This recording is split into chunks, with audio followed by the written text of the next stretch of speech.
In today's video, I'm going to teach you how to tie what I think are the 3 most important fishing knots. But first, I want to ask you guys to subscribe because I want to get 20 subscribers by the 1st of September. So help me out and click that button below.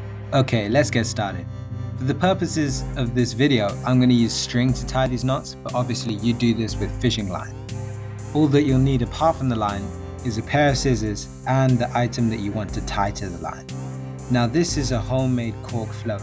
I made it quickly so it doesn't look the best, but if you guys would be interested in me teaching you how to make one, then give this video a like and I'll do a video about it. Okay, let's look at the first knot.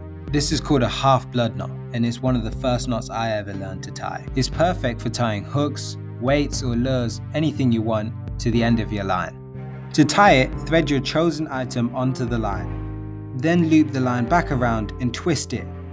Do this between 6 to 8 times.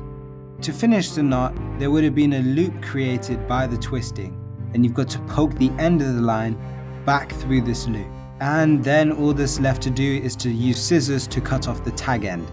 And there you go. That's how to tie a half blood knot. Another really useful knot is the loop knot. Now this is great because you can quickly attach or remove different items from your rig. For example, lures, weights, and hook lengths. And it's also really simple to tie. All you need to do is double back the line to make a loop. And then with this loop, create another loop. Wrap the end around the line.